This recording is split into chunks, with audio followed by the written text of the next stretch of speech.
પહેલા આણંદના નિલેશ પુરોહિતની વાત કરીએ। ગેરકાયદેસર જે લોકોને મ્યાનમાર મોકલતો હતો, આ કેસમાં ગુજરાત સાયબર ક્રાઇમે મહત્વની કડીઓ ઝડપી છે।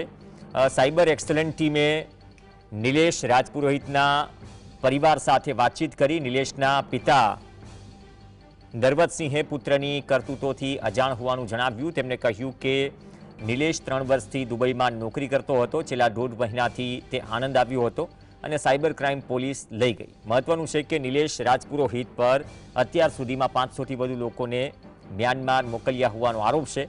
તેના નીચે 128 એજન્ટો કામ કરતા હોવાનું પણ સામે આવ્યું, જેમાં 29 જેટલા પાકિસ્તાની હોવાની વિગતો પણ સામે આવી। સાયબર ટીમ હાલ આ લોકો વિદેશમાં ક્યાં છે, શું કરી રહ્યા છે તેની તપાસ કરી રહી છે।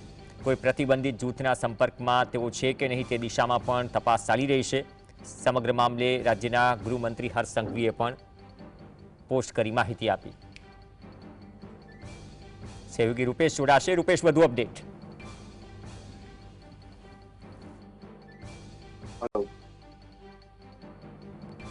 જી રૂપેશ।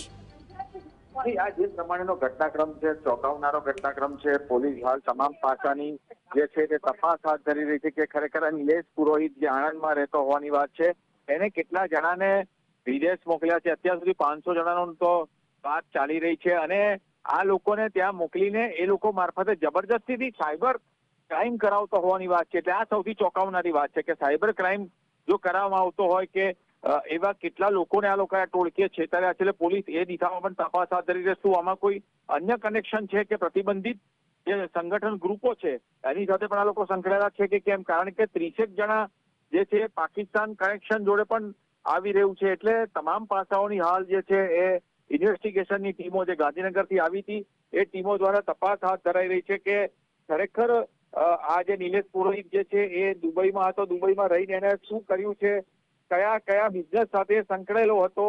એટલે તમામ પાસાની જે છે એ તપાસ હાથ ધરવામાં આવી રહી છે। ખાસ સાયબર એક્સલન્સ જે ગુજરાતની ટીમ છે એના દ્વારા એની જે છે સઘન પૂછપરછ હાથ ધરાઈ રહી છે ગાંધીનગર। આપને જણાવી દઉં કે આ મામલે ગૃહમંત્રી જે છે રાજ્ય કક્ષાના હર્ષ સંઘવીજીએ પણ ટ્વીટ કરીને આ ચોંકાવનારી ઘટનાની માહિતીઓ જે ટ્વીટ પર પણ એમને આપી છે। જી મને તો કોઈ એને જાણે જ નથી। ક્યારે ધરપકડ થઈ? પરમ દિવસે, 2 દિવસ પહેલા। અને આપનો દીકરો ક્યારે અહીંયા આવ્યો હતો? ક્યાં હતો અત્યાર સુધી? 1.5 મહિનાથી અહીં આણંદ જ હતો। પહેલા ક્યાં હતો? પહેલા દુબઈ હતો। કેટલા સમયથી દુબઈ હતો? શું 3 વર્ષથી સર્વિસ કરે છે। એવું શેની સર્વિસ કરે છે? કંપનીમાં જોબ કરે। ત્યારે ના મળ્યા રાતે, જે મૂકવા ગયો હતો એ ભાઈ પાછો ના આવ્યો એટલે ગાડીના લોકેશનથી જાણ। પછી આપ મળ્યા હતા આપના ના, એ પછી વાતચીત નહીં। દીકરાને મળવા ગયા હતા ખરા? હા, ગયા હતા પણ નહીં મળ્યા।